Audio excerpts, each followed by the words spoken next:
That is what has been reported so far.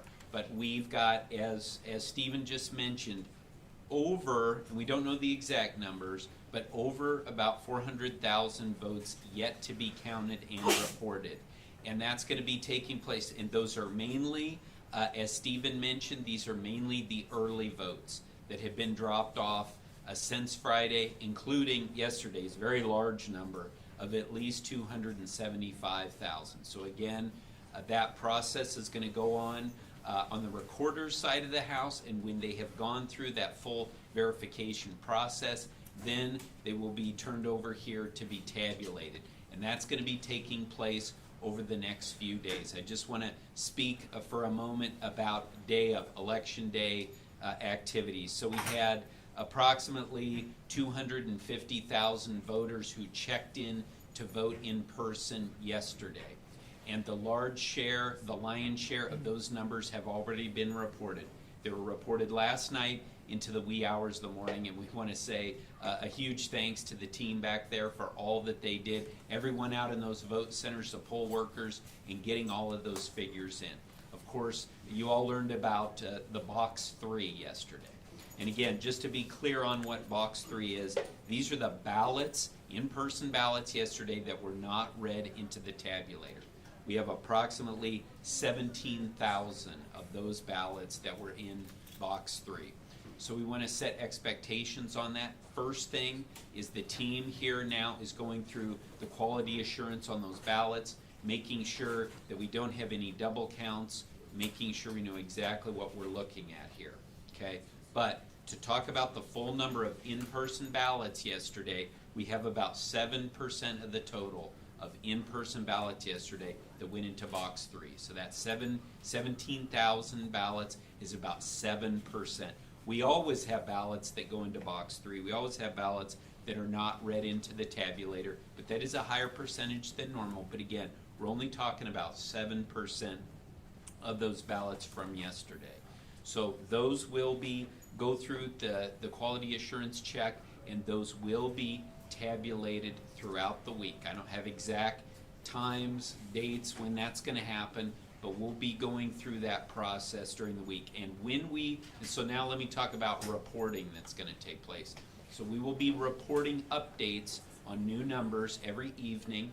The plan is that we'll be doing it one time a day in the evening, and when we do that, we'll provide the updated totals, and we'll tell you the amount of votes that are being reported at that time, including the breakdown on whether those are early ballots or whether they are ballots out of that box 3, whether they are additional day of ballots. So we want to make sure that people understand that.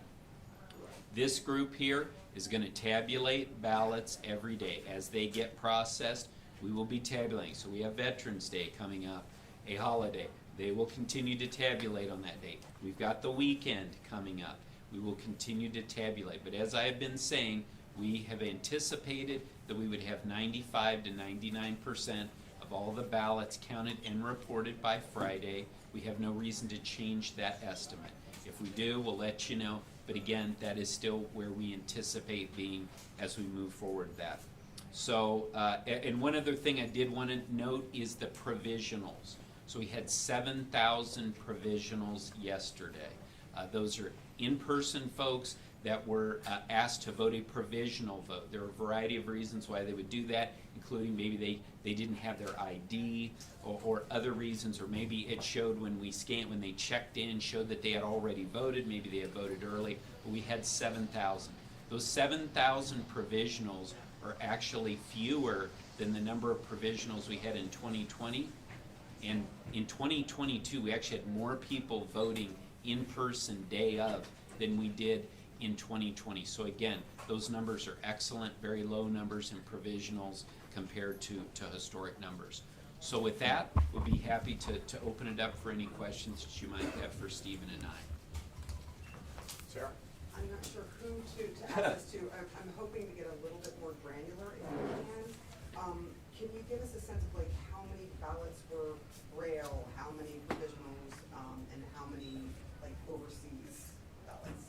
I know that's a lot. but can you give us a little bit of a breakdown, Yeah. whatever you have? Absolutely. So in the early ballot universe, the overwhelming majority will be normal early ballots. Braille ballots typically only make up a few hundred out of every election. UOCAVA ballots only a few thousand. So when we talk about 275,000 plus early ballots being dropped off on election day, the overwhelming majority are going to be typical early ballots. And I should say, on the early ballot topic, another thing that we will be doing, and Bill mentioned Veterans Day, and this is how this came to mind, is we will be curing signatures. So if we originally deem your signature to not be matching, and then we send it to a manager, and the manager also says that does not seem to match, you have 5 business days, so not including Veterans Day, in which to cure that signature. We will also be attempting to contact you in any way possible, in the evening by phone, in the day by phone, by text message, by email, by letter. But if you are proactive, then you can go on to bballotready.vote, bballotready.vote, and you can make sure that your early ballot was tabulated. Now, if you were an in-person voter with the board, then of course you would just see it as you feed your ballot into the tabulation machine. Start over Steven, I here. have, Hang on a second. Let's start over here. We'll come across. Hi, Chris Mankley from CBS News. Just two things. One was a quick detail question. You said 50,000 some kind of votes are being tabulated today? So, 86,000 early ballots were processed by my team and were handed over to tabulation, and I believe those are in tabulation right now. Additionally, we are processing the 50,000 early ballots that were returned to us on Monday, and we will have those transferred over to the tabulation team by the end of today, such that then they can move forward with their tabulation process. And this could just, 400,000? and that's separate, that's part of the 400,000 you were talking about? Correct. So when Bill's talking about 400,000, the lion's share of those are going to be mine, with those early ballots, which is going to be the 86,000 approximately from Friday, Saturday, Sunday, already going on in there. The 40,000 from Monday, already being processed, and then the 275,000 dropped off yesterday, which we are now signature verifying because we scanned those in 4 or 5 a.m. last night. And it's 50,000 from Monday? From Monday, approximately. And yes, if I sir. can, my other question was, and this could go to both of you. Already last night, we heard people at the Republican watch party calling the Maricopa County election criminal, calling it rigged, incompetent, and corrupt. How do you respond to that? Certainly not. Early ballot processing went very well. We had very few issues. We responded to issues throughout the early ballot processing on average in less than 30 minutes. I think our voter registration database was cleaner than it's ever been. I'm proud of the work that we've done on that. In terms of issues reported over that 26-day period, it was remarkably low compared with previous years. And I'll let you, Bill, speak to. So first of all, I just want to clear up, again, we do not have a number at this point that we anticipate we will report today. So we're not sitting here saying, we're gonna report 50,000. We will see how many we have. We will tabulate and report as many as we have completed, obviously following all the necessary processes. And I'll speak directly to the issue of in-person again. I apologized yesterday. I will do it again today. What happened yesterday, we cannot have a repeat of. We are already looking very closely at what happened. Obviously, our team was able to come up with a fix yesterday for what happened, so that allowed those vote centers to get back online. But again, we are going to do a deep dive on this. This board will get to the bottom of exactly what happened, and we will do what needs to be done. The board has demonstrated that in the past when we have had issues, and we'll do that again. That relates, I think, to the word incompetence. Again, there is no perfect election. Yesterday was not a perfect election, but again, we will learn from it and do better. I would say again, this team, our techs and our poll workers, worked quickly to get these issues fixed. With regard to comments like criminal or rigged, there is absolutely no basis for that statement. We made a commitment at the beginning of this year to make this the most transparent election in the history of Maricopa County. I think both the recorder's office and the board have stood behind that. When they say criminal, I don't know what they're talking about. 2020, again, as I say often, one of the most scrutinized elections in the history of the world here in Maricopa County. I'd say this one is getting pretty scrutinized too. We welcome the scrutiny. If there are fraud issues, the county attorney's office was on the phone with lawyers for the Republican Party and the Democratic Party all day long. There was a lawsuit that was filed in Maricopa County Superior Court. I didn't follow the entire hearing, but I don't think the word criminal came out of the mouth of the lawyers for Blake Masters' campaign, for the Arizona Republican Party, the RNC, rigged. I do not believe that was what came out of their mouths. So again, if they have allegations, we will take a look at it. But otherwise, I absolutely reject those statements. They are without basis. And the elections workers, the poll workers who dealt with a very difficult situation do not deserve to hear those words, to have those sorts of words thrown at them. And this board is going to stand behind what happened yesterday, figure out what happened, get to the bottom of it, make those changes that need to be made.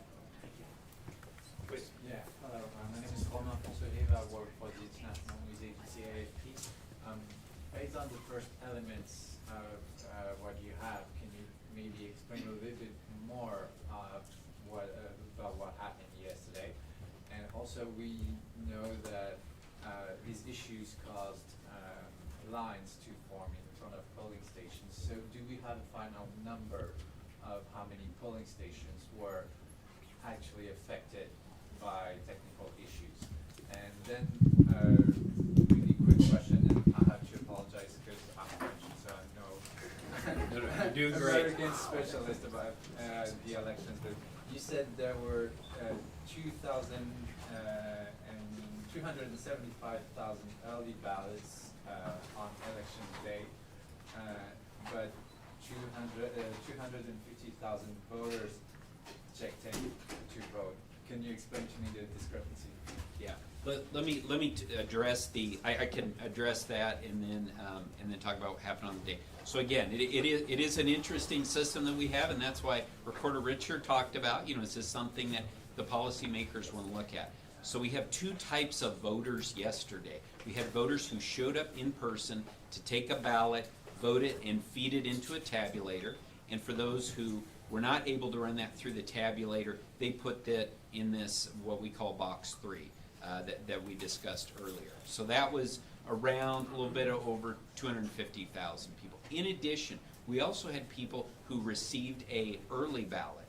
That was what Recorder Richard was talking about. As opposed to going in and feeding a ballot through the tabulator, they actually brought in that ballot that they already received in an envelope and just dropped it off and then walked away. So those are those two universes. Again, as we discussed yesterday, the issue was that we had so again, we had 223 vote centers yesterday. At the high point, we had in the 60s, around 67 vote centers that had 1 or 2 tabulators that were having intermittent problems with reading the ballots, and so that was sort of the high point. In the early afternoon, our techs and our poll workers were able to determine and identify an issue which dealt with the printer and the fact that the timing marks were not being printed on the ballot as dark enough to be read by the tabulator.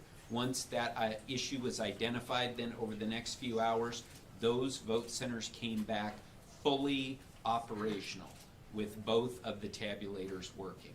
There were lines yesterday. There were a lot of people. I just said this. Let me underline this point. 2020 was a presidential election with very high voter turnout. Okay? Yesterday, midterm election with obviously a lower voter turnout. That's what we do in our country, right? Presidential elections always have higher turnout. But even though it had lower turnout, we had a higher turnout in person yesterday than we had in 2020. So, as a result of that, there were a lot of people voting, and we told people there may be lines. There were lines that developed. In Maricopa County, folks had this hybrid approach, so they can vote by mail, they can vote early in person before Election Day, or they can vote in person on Election Day. So that was part of why we had lines. We had a lot of people. But certainly, the issues with the tabulators did lead to longer lines. But there were many of, 80% of the vote centers did not have these issues at all. Many of the vote centers had no lines or very short lines, and we have spent the past few weeks talking about that there were going to be these 223 vote centers. People should look at the various options of different vote centers to go to. In fact, we even had information on locations.maricopa.vote about what the wait times were in those different locations. And what was the total number of in-person voting yesterday? Sorry. Total number was about 250,000. 230,000? Okay, 230,000. How many Yes. Do you expect any more litigation from GOP officials? There could be. Again, this is sort of the way of the world in elections, especially close elections. So again, we have said from the beginning, we've said with respect to 2020, if people want to pursue actions in court, we welcome that, and we will address those. We will defend and address the issues that are raised by the court and by the litigants. Sorry, so many reasons I'm a journalist. Could you just give me the full number? So 200 and, I've already forgotten, in person, and then total number of votes with mail-in and. Yeah, absolutely. So we had 230,000 in-person votes yesterday. We have had about just under 1.2 million total that have been reported, and we're anticipating a little bit, somewhat over 400,000 more to be reported in the coming days. Of the 17,000 ballots that were put in box 3, are those able to be read on the machines here? Do they have to be duplicated? Are they going to have to be hand counted? And that's where I talked about, we're going through the quality assurance on that right now. So we will be able to, we'll review those and determine what exactly needs to be done with those. Okay, so that's not known right now. That's not known at this point.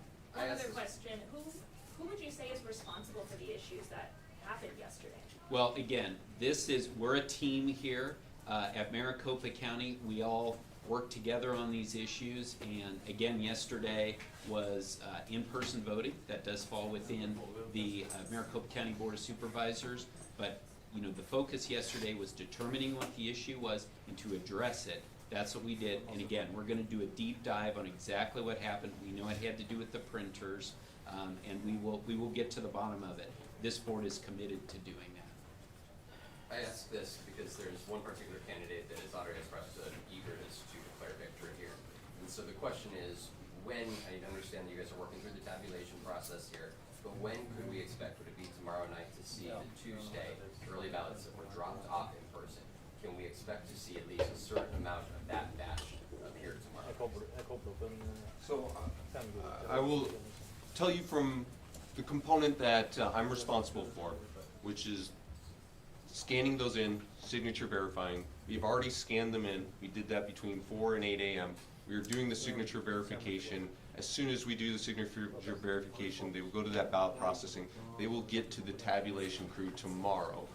Whether or not they are able to load all those up, I won't speak for the tabulation team, but we will have them, many tens of thousands of those signature verified by the end of today. By the end of today? Today, and then. Those Tuesday ballots? Exactly, but then they will be sent to the tabulation team tomorrow. Tomorrow? Yes. And are we looking at 7 p.m.? Is that kind of our target for announcing time? Yeah, we haven't set that time, but it will be in the evening, and we'll let you guys know. Any other questions?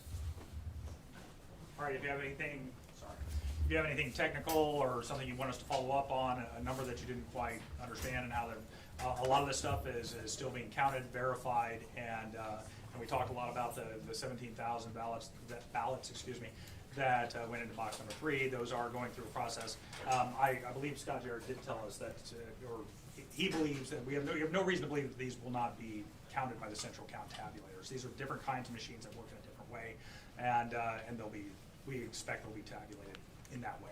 But they'll keep working through that process, and we'll give you guys updates as quickly as we can, okay? But if you have something technical, please reach out to myself or Matt or another member of the team that's around here, okay?